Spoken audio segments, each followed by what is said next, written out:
On the morning of 24th of August 2021, I caught sight of a British celebrity out of the corner of my eye on the BBC's flagship breakfast news television programme. The sound was off and I paid little attention, but I was soon to find out that I should have been watching. Within hours, I learned of Spectrum 10K, a new drive to harvest the DNA of autistic people for study, and of the celebrities promoting it on national TV and radio. Since then, the autistic and autism-adjacent communities on and offline have been dominated by discussion of the project. On one side, we have the project leaders, their celebrity ambassadors, and a selection of parents and autistic people in support of it. Other side are autistic people and allies with significant concerns about the study, its backers, its intentions, and its potential for harm. Some of those exchanges have been heated on both sides. Its supporters have been called naive, ableist and eugenicists, whilst throwing back their own accusations of ignorance, intellectual inferiority and anti-science activism. Even some of the celebrities recruited to officially represent the project have lashed out with suggestions that those with reservations are politically motivated agitators or conspiracy theorists. This video is not about feelings or arguments, though.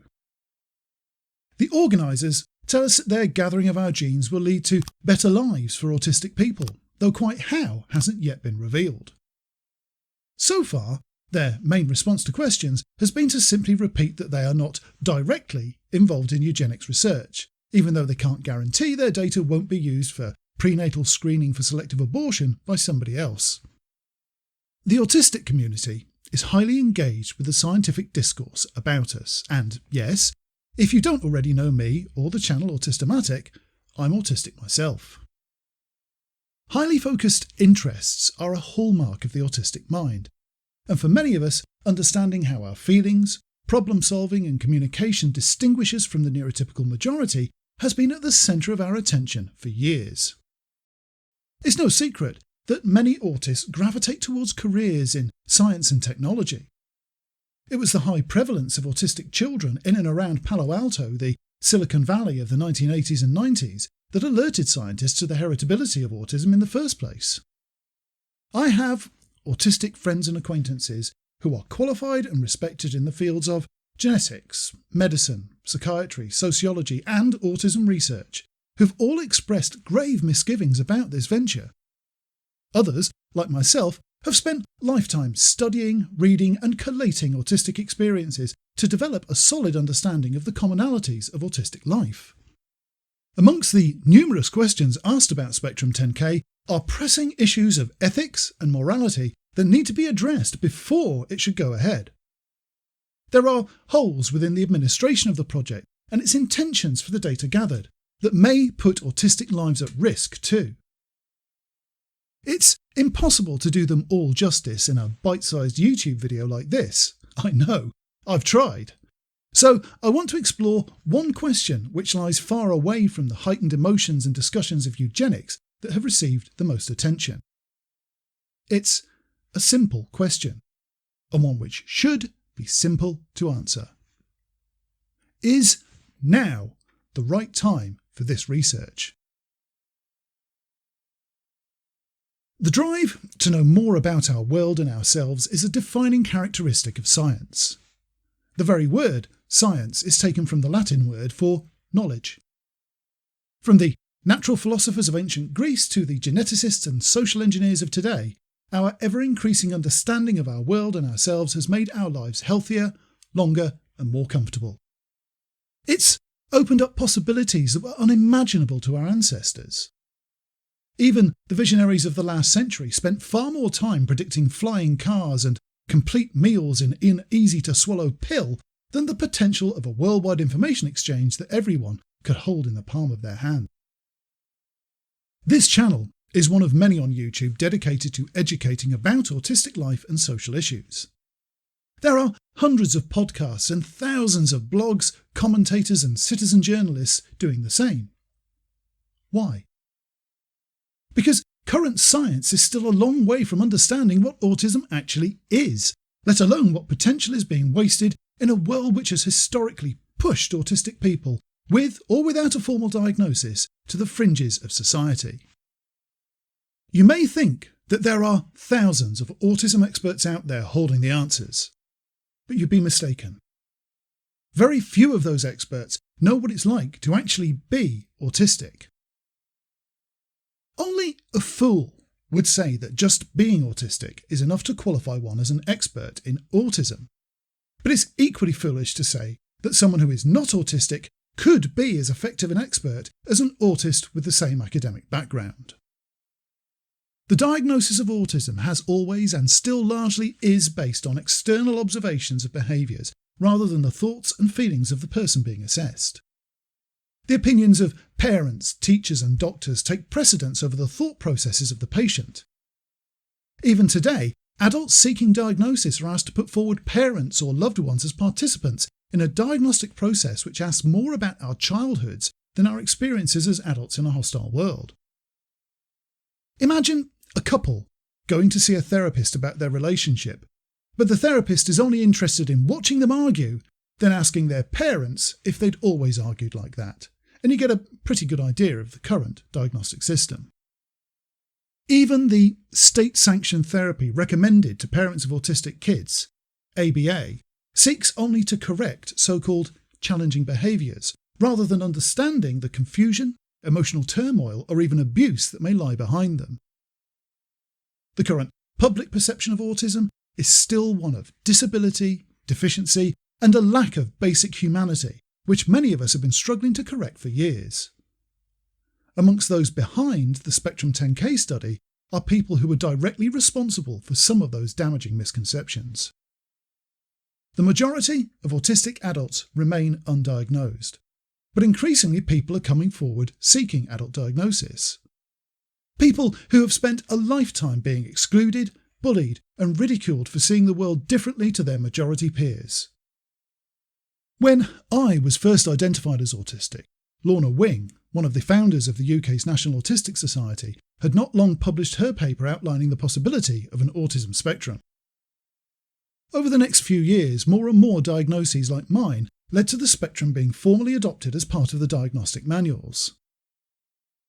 That formal recognition coincided with the foundation of the World Wide Web, and many of its early adopters were autistic. We started to talk to each other openly about our lives and shared experiences. It didn't take long for our pattern-attuned minds to start seeing parallels across the divides of culture and geography. Over the next decade or so, we built a portrait of autism from the inside, not just based on external observations and the value judgments of people who don't process information and feelings like we do. It became clear that many of the assertions made in the academic literature, such as lacking empathy or being unable to form meaningful relationships, were simply incorrect.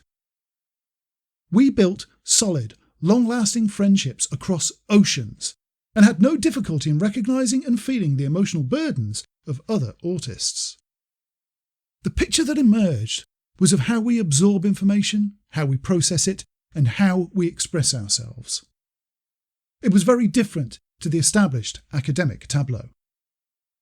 Eventually, there came a point where it became undeniable that if the medical and scientific establishment wanted to truly understand autistic minds, it was going to have to change its methodology. External observation and opinions are no substitute for analysis of real lived experience. Why theorise about a behaviour when there were people ready to explain the reasons behind it in minute detail? Nobody was listening though. However many articles we wrote or letters we co-signed, the established autism narrative remained one of deficit and tragedy. We were nothing more than an insignificant buzzing in the ears of academics who had much more important things to do.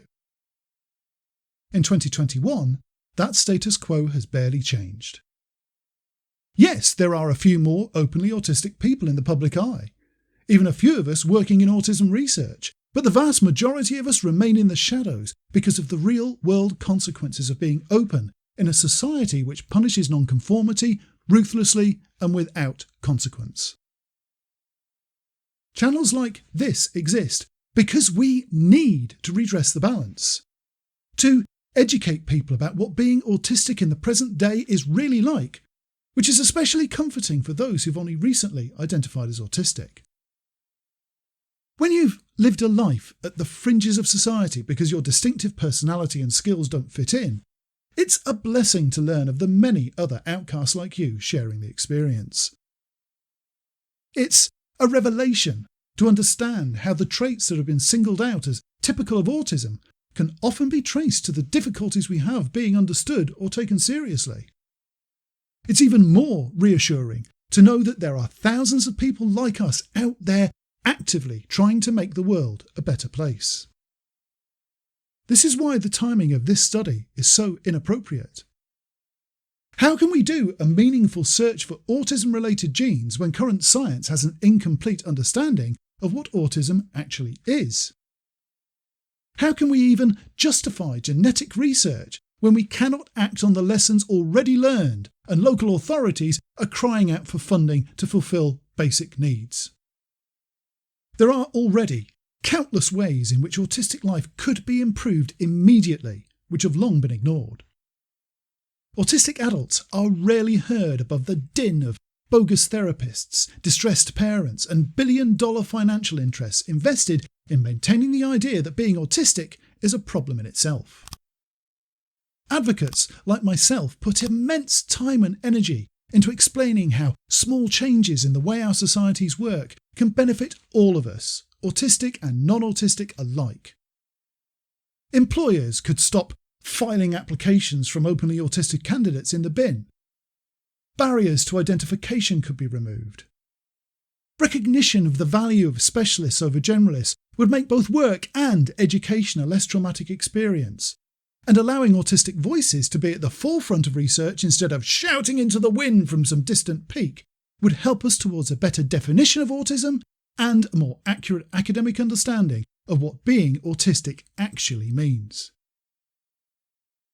When there's no longer a risk of autistic people being locked in institutions, being fed cocktails of mind-bending drugs and subject to abuse from poorly trained carers. When our children are no longer excluded from school or afraid to attend because they can't conform to arbitrary ideas of normal.